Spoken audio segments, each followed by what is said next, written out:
les volumes ont baissé forcément avec la pandémie, mais pas tant que ça. Il faut savoir qu'en 2019, nous avions à peu près 1 080 000 transactions. Cette année 2020, nous en avons eu 1 020 000, ce qui est quand même assez étonnant. On aurait pu croire que ça se dégringolerait, mais les 2 grands mois de confinement n'ont pas forcément eu une incidence aussi forte qu'on aurait pu le penser. Alors l'incidence de la pandémie, elle se trouve plutôt dans les mentalités plus que dans les volumes, hein.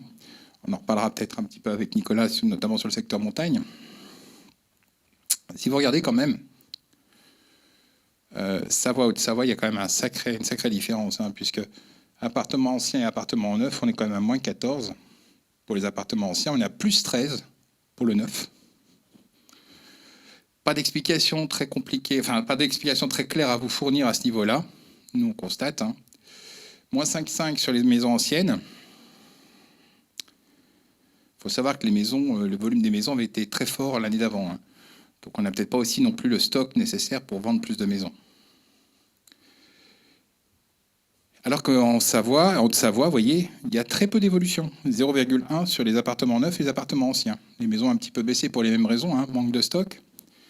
Et puis les terrains, moins 14 et moins 12, que ce soit en Savoie ou Haute-Savoie, tout simplement parce que ce qui est rare est cher et que des terrains, on en a de moins en moins. Par contre, surprise, augmentation des prix. En moyenne, plus 5% en Savoie, plus 5% en Haute-Savoie. Alors, c'est pas énorme, hein. On a connu des augmentations beaucoup plus fortes. Mais on aurait pu penser que les prix se casseraient la figure, et bien pas tant que ça. Regardez au national, sur les appartements anciens, vous êtes à 6,6 et les maisons anciennes à 6,4. Là, on est un petit peu en dessous de la moyenne nationale en ce qui concerne la Savoie comme la Haute-Savoie. On est quand même rarement en dessous de 5, si ce n'est pour les appartements anciens en Haute-Savoie. Donc un marché qui se porte bien au niveau des prix et qui n'a pas dégringolé au niveau des volumes. Ça, c'est important de le souligner.